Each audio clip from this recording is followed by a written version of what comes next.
చేస్తున్నారు. మీకు ఏదైనా అవకాశమో లేకుంటే అవసరం ఉంటే వచ్చి పోటీ చేయొచ్చు, మాకు ఎటువంటి అభ్యంతరం లేదు. కడప ఎంపీగా వైఎస్ అవినాష్ రెడ్డి గారు పోటీ చేస్తున్నారు. మీరే పవన్ కళ్యాణ్, చంద్రబాబు నాయుడు గారు ఇంకా ఎవరన్నా వచ్చి పోటీ చేస్తా అంటే పోటీ చేయి, తప్పేం లేదు. చెల్లెళ్ళు ఏదో క్వశ్చన్లు వేసారు అంటున్నారు. చెల్లెళ్ళు క్వశ్చన్లు వేసిన దానికి ప్రతి ఒక్కదానికి వైఎస్ఆర్ కాంగ్రెస్ పార్టీ సామాన్య కార్యకర్త కూడా అని చెప్పే పరిస్థితి మా దగ్గర ఉంది. వాళ్ళు గతంలో ఏం మాట్లాడారు, ఇప్పుడేం మాట్లాడుతున్నారు అనేది ప్రజలు గమనిస్తా ఉన్నారు. దీన్ని పక్కన పెట్టేసి ఇప్పుడు ఇందాక మా మిత్రుడు విజయ్ తెలుగుదేశం పార్టీ నుంచి ఏదో చేస్తానంటాడు. గతంలో 2014 నుంచి 2019 వరకు ఎన్ని ఉద్యోగాలు ఇచ్చారయ్యా? దీనికి సమాధానం చెప్పండి. మేమేమంటున్నాం, నాణ్యమైన విద్యా వైద్యం అందిస్తా ఉంటామంటే వాళ్ళు ఏమంటున్నారంటే నాణ్యమైన మందు తక్కువ ధరలకు అందిస్తామని వాళ్ళ నినాదం. ఇదే నినాదం పెట్టుకొని ప్రజల్లోకి వెళ్ళమని చెప్పండి, మాకు ఎటువంటి అభ్యంతరం లేదు. మా యొక్క ప్రభుత్వం యొక్క బాధ్యత మంచి చదువు చదివియాలి, మంచి వైద్యం అందించాలి, మంచిగా ఇల్లు కట్టించి ఇవ్వాలి, వాళ్ళకి సంక్షేమ కార్యక్రమాలు అందించాలి, అలాగే రాష్ట్రాన్ని అభివృద్ధి చేయాలి. ఉద్యోగాలు లేవంటున్నారు కదా, వీళ్ళు 2019 నుంచి 2024 వరకు పిఎఫ్ అకౌంట్లు అంటే ప్రావిడెంట్ ఫండ్ ఈఎస్ఐ అకౌంట్లు 16 లక్షలు పెరిగాయి. అంటే ఈ జగన్మోహన్ రెడ్డి గారి ప్రభుత్వంలో 16 లక్షల ప్రైవేట్ ఉద్యోగాలు ఇచ్చినట్టే కదా. దీనికి ఏమైనా వివరణ కావాలంటే నా దగ్గర నుంచి పిఎఫ్ అకౌంట్లన్నీ పంపిస్తానని చెక్ చేసుకోండి. తప్పుడు ఇంకో నిజమా ఏంటనేది.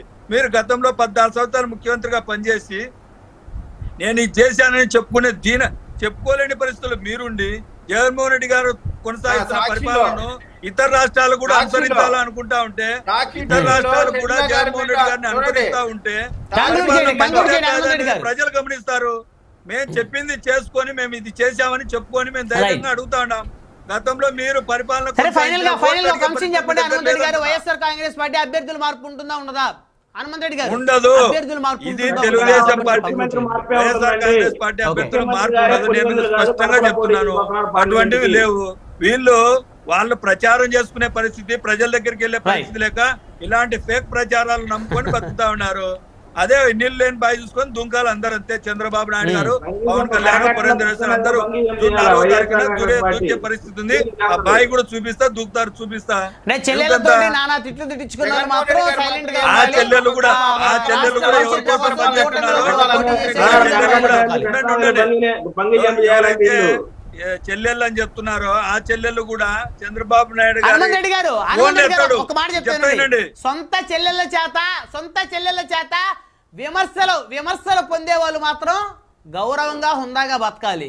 రాష్ట్ర భవిష్యత్తు కోసం పొత్తులు పెట్టుకొని పోటీ చేసేవాళ్ళు నీళ్ళ లేని బయలు దూకాలి. మీరు చెప్పేది ఆ చెల్లెళ్ళు కూడా దూకాల్సిన పరిస్థితి. ఎందుకంటే చంద్రబాబు నాయుడు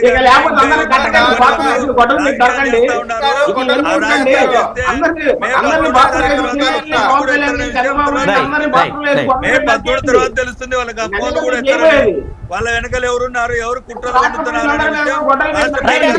హనుమంత్ రెడ్డి గారు సమయం లేదు హనుమంత్ రెడ్డి గారు. రైట్ ధన్యవాదాలండి చర్చలో పాల్గొన్నందుకు.